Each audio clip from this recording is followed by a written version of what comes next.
इसे हम हिंदी में कर कहते हैं और इंग्लिश में टैक्स कहते हैं। इसे हम हिंदी में कर लगाना कहते हैं और इंग्लिश में टैक्स कहते हैं। इसे हम हिंदी में तनख्वाह या पगार कहते हैं और इंग्लिश में सैलरी कहते हैं। इसे हम हिंदी में मजदूरी कहते हैं और इंग्लिश में वेज कहते हैं। इसे हम हिंदी में आमदनी या आय कहते हैं और इंग्लिश में इनकम कहते हैं। इसे हम हिंदी में खर्चा कहते हैं और इंग्लिश में एक्सपेंसिव या एक्सपेंडिचर कहते हैं। इसे हम हिंदी में बचत कहते हैं और इंग्लिश में सेविंग कहते हैं। इसे हम हिंदी में छूट कहते हैं और इंग्लिश में डिस्काउंट या कंसेशन कहते हैं। इसे हम हिंदी में भुगतान करना कहते हैं और इंग्लिश में पे कहते हैं। इसे हम हिंदी में धन वापसी कहते हैं और इंग्लिश में रिफंड कहते हैं। इसे हम हिंदी में धन वापस करना कहते हैं और इंग्लिश में इसे रिफंड कहते हैं। इसे हम हिंदी में पैसा कमाना कहते हैं और इंग्लिश में अर्न कहते हैं। इसे हम हिंदी में पैसा बचाना कहते हैं और इंग्लिश में इसे सेव कहते हैं।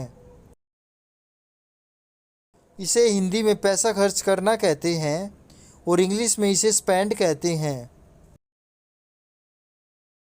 इसे हम हिंदी में खजाना कहते हैं और इंग्लिश में ट्रेजर कहते हैं। इसे हम हिंदी में खजाने का संदूक कहते हैं और इंग्लिश में कोफियर कहते हैं। इसे हम हिंदी में तिजोरी कहते हैं और इंग्लिश में सेफ कहते हैं। इसे हम हिंदी में पैसा उधार लेना कहते हैं और इंग्लिश में बोरो कहते हैं। इसे हिंदी में पैसा उधार देना कहते हैं और इंग्लिश में इसे लैंड कहते हैं। इसे हिंदी में जुर्माना या चालान कहते हैं और इंग्लिश में इसे फाइन कहते हैं। इसे हिंदी में शुल्क कहते हैं और इंग्लिश में इसे फ़ी कहते हैं। इसे हिंदी में मुद्रा कहते हैं और इंग्लिश में करेंसी कहते हैं।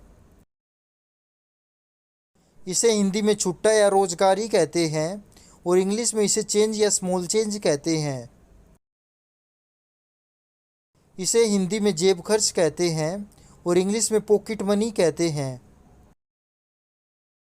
इसे हिंदी में सेवानिवृत्ति वेतन कहते हैं और इंग्लिश में इसे पेंशन कहते हैं। इसे हिंदी में चिल्लड़ कहते हैं और इंग्लिश में इसे कॉइन कहते हैं। इसे हिंदी में धन कहते हैं और इंग्लिश में मनी कहते हैं।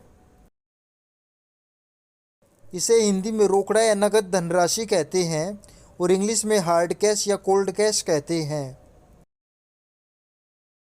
इन्हें हिंदी में नोट कहते हैं और इंग्लिश में भी नोट ही कहते हैं। इन्हें हिंदी में नोटों की गड्डी कहते हैं और इंग्लिश में वार्ड कहते हैं। इन्हें इंग्लिश में नकली पैसा कहते हैं और इंग्लिश में काउंटरफिट कहते हैं। इसे हिंदी में गुल्लक कहते हैं और इंग्लिश में पिगी बैंक या पेनी बैंक कहते हैं। इसे हिंदी में बख्शीश कहते हैं और इंग्लिश में इसे टिप कहते हैं। इसे हिंदी में दान कहते हैं और इंग्लिश में इसे डोनेशन या चैरिटी कहते हैं। इसे हिंदी में दलाली कहते हैं और इंग्लिश में कमीशन कहते हैं। इसे हिंदी में गुजारा भत्ता कहते हैं और इंग्लिश में एलिमनी कहते हैं। इसे हिंदी में छात्रवृत्ति कहते हैं और इंग्लिश में स्कॉलरशिप कहते हैं। इसे हिंदी में वजीफ़ा कहते हैं और इंग्लिश में स्टीपेंड कहते हैं। इसे हिंदी में किराया या भाड़ा कहते हैं और इंग्लिश में फेयर कहते हैं। इसे हिंदी में रिश्वत या घूस कहते हैं और इंग्लिश में ब्राइब या हश मनी कहते हैं। इसे हिंदी में फिरौती कहते हैं और इंग्लिश में रैंसम कहते हैं। इसे हिंदी में दहेज कहते हैं और इंग्लिश में डाउरी कहते हैं।